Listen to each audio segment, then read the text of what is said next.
What's up, folks, and welcome to Indie Ramble. So this is a bit of an interesting one. It's a puzzle game that I've actually finished. Yeah, those of you who know me will know that while I have nothing against puzzle games, I don't tend to play a lot of them because, well, I generally suck at them and I don't have a lot of patience, to be frank with you. But this one was a little bit different because it strikes an interesting balance of being fairly accessible and frankly not that hard, but also still enables you to feel like you've really accomplished something when you get through some of the levels in this. So this is Time Rift. Comes from a small team from France, principally 2 people, though there are some others involved in it as well.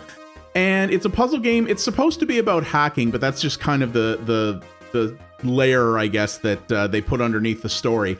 It does have a story. It's fairly simplistic, but it's kind of interesting. It's delivered through some very well-acted, just text-based, I guess you call them cutscenes, but they're really just text boxes. Here, I'll let you hear one now.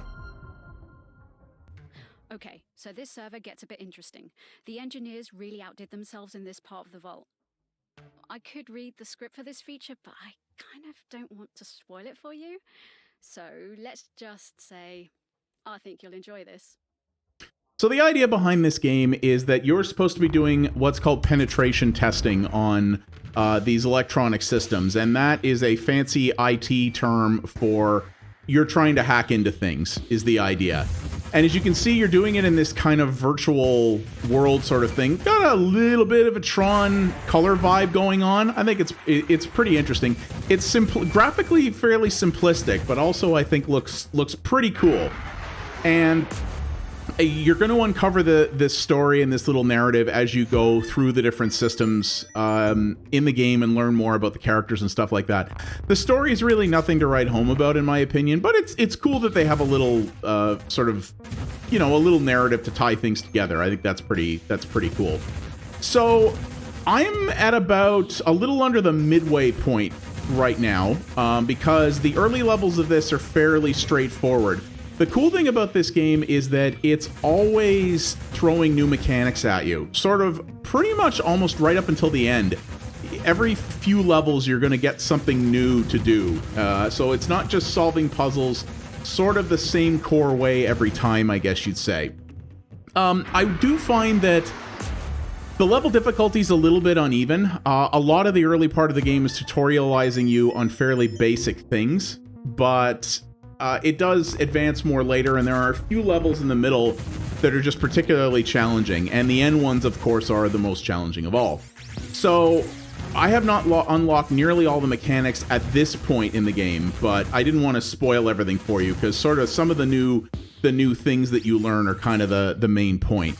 So yeah, so this is a single player only title, and it's not super long. I beat the whole thing, and by the whole thing, I mean 100%ed it. I actually got all the achievements in this. That's not terribly difficult to do. I did all that in about probably 3.5 hours, maybe a little bit closer to 4 hours. So it's not a super long experience, but it also doesn't outstay its welcome, which I enjoy as well. And there are some optional collectibles in the level that are principally tied to achievements. You also do have a high score that's based on your completion time for each level, and you are encouraged to beat that if you want, though there are no online leaderboards. There aren't even local leaderboards. It's just you have a best time for each level, and you're encouraged to beat that if you want. So I'm just going to skip past this so that both in the interest of time and so I don't spoil any more than I have to.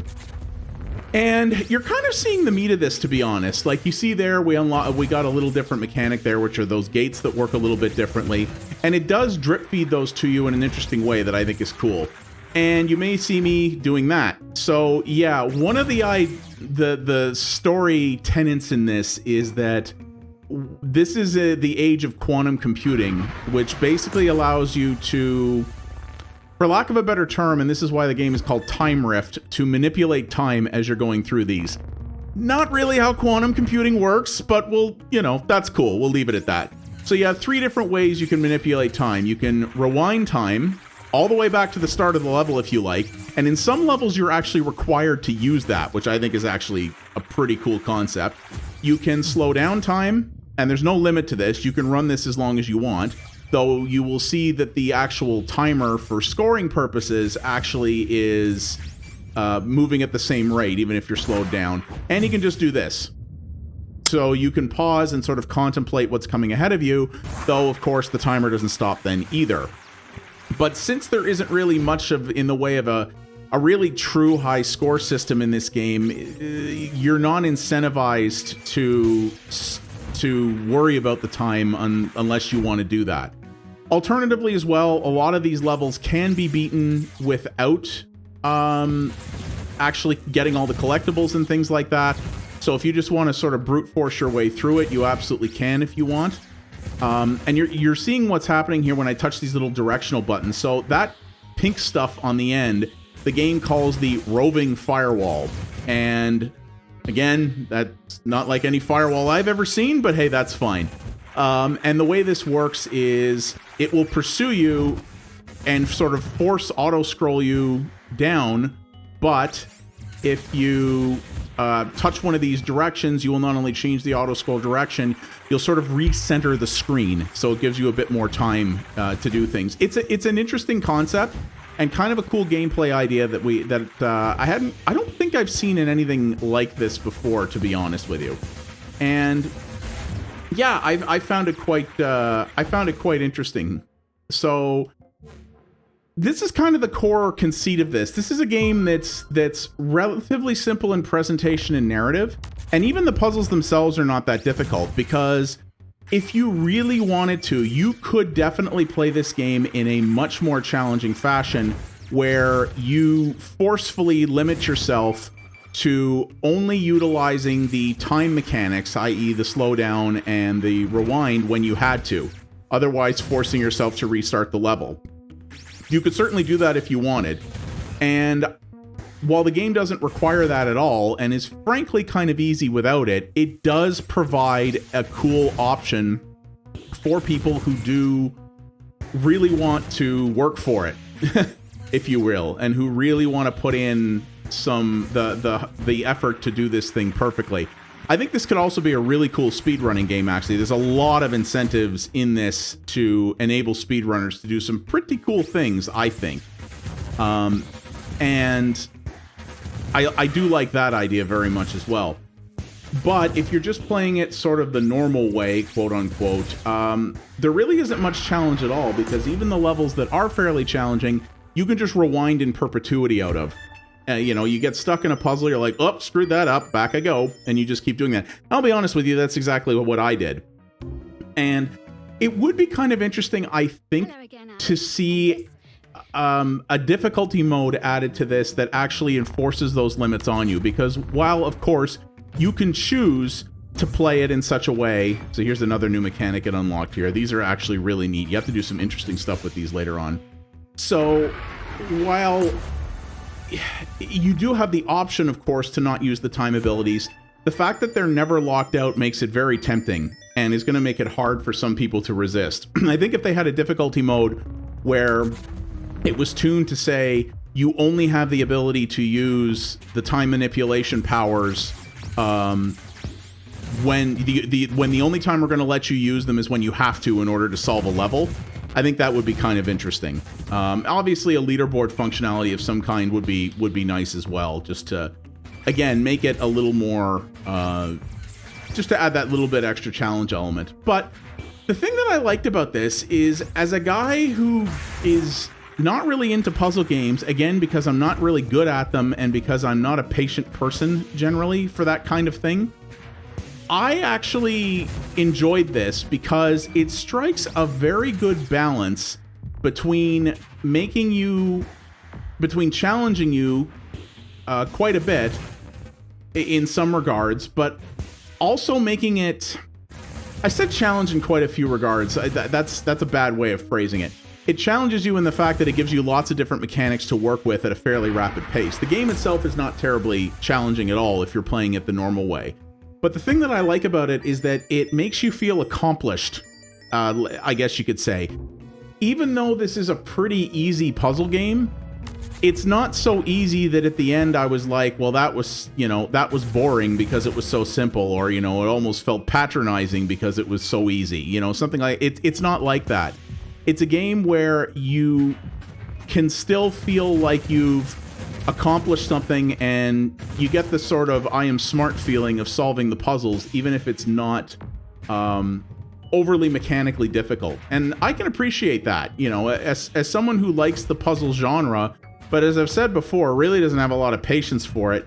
It's nice to be able to play a puzzle game and be like, yeah, I played this game and I solved some puzzle-ass puzzles, but also, you know, I also didn't have to twist my brain inside out to do so. You know, that's kind of nice. And I say that because that's not going to be for everyone. Some people who play puzzle games want something really mentally engaging and really challenging, and nothing wrong with that whatsoever. There are plenty of games to accommodate those kinds of players. But I'll tell you right now that despite the fact that it's considered extremely good, there's reasons I've never played the games like The Witness, for example, just because I know I'll get incredibly frustrated with it, and with myself really is more what it is. And I'll just be like, I don't want to do this. And you know, that's a fault on myself, I suppose, which is too bad, because it's like I said, it's a genre that I can definitely respect. And I think this one does some pretty cool stuff that can make you gives you that interesting feeling of accomplishment while also not being difficult and not being a slog necessarily, right?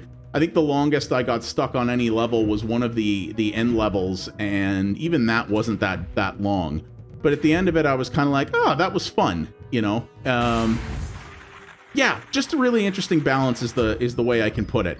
And I do like the aesthetic. I think the music's kind of cool, and the story, while pretty straightforward and maybe a little much in the end in terms of the type of message it's trying to send and the degree to which it's sending it, it's cool and interesting, and something that's pertinent and, you know, gives you something to think about a little bit. You know, it's not something you're gonna be dreaming about for weeks on end, but it's cool nonetheless. And simple but effective, I guess, is what you'd say for this. It's not very complicated in any particular facet, but it's nonetheless still well constructed. So periodically here you're going to have these staging servers. These are servers that are very easy to go through and which has no firewall following you, and other characters in the game will talk to you and sort of let you know what's going on. I'm trying not to spoil that, which is why I'm not doing that. But yeah, it actually, despite the fact that it's not very long, it does have a lot of levels. It's got 60 levels in total, including the epilogue, which is pretty substantial. You know, that ain't nothing, that's for sure. And I think it's there's a decent amount of content, but again, all the levels are quick, and even the tough ones won't take you that much effort unless you impose such efforts on yourself. And if you do, hey, good on you. You know, if you want to do things in that sort of high level, play at that sort of high level, good on you. But that's not generally how I play puzzle games, but it's also one of the reasons I like this one so much. So I think some people are gonna dig this quite a bit. I think some people are gonna find it definitely way too simple, and just kind of like, yeah, this you know, this isn't enough for me, and I can appreciate that for sure. But in my case, it was a pleasant surprise. This is one of those games that I just would have missed if the publisher hadn't reached out to me, and I appreciate them doing so, because yeah, it's this is not the most complex game in most respects, to be honest, but it's focused, it's tight, and what it does, I think it does fairly well. So it's going to be appealing to a certain type of puzzle player, and I think more choice in that area is always quite good. So yeah, there isn't too much more to say about it. I think it's interesting. I hope it does well enough that the developers can make something else, or that they can add in some other options to this. Like I said, some difficulty, some leaderboards would be nice. None of that's required. This is one of those games you could finish in a single sitting if you wanted and feel fairly satisfied about. And, you know, it's nice to have games that are like that. You know, there's nothing wrong with a game that you play through to the end and you're like, okay, that was cool, and you put it down and move on. And I think this is good for that. So yeah, that is Time Rift. It is out now on PC. I believe it's only on PC. This could obviously run on anything that's out there, even mobile phones. or something like that. So I hope they do get to put it on more platforms and get it out in front of more people. But it's cool for what it does. And, you know, if you like puzzle games that are on the little lighter side but still satisfying, I think you'll enjoy it. So thank you very much for watching, everybody. I do appreciate it. If you liked what you saw here, please do all the normal YouTube things. Like, subscribe, hit that bell, and leave a comment down below. Tell me, you know, what do you think of this based on what you've seen of it? Do you know other puzzle games like this that are in that sort of, you know, not too hard, not too easy sort of balance zone that I might be interested in? I'd always love to hear more about those. And as always, you can follow me over at twitch.tv/pxabstraction for multiple variety streams a week, including a lot of cool indie games that we play there because they're better suited to a live format. I have a great community there, and I'd love to see you be a part of it. Thanks for watching, everybody, and I'll see you on the next Indie Ramble. You folks have yourselves a good one. Take her easy.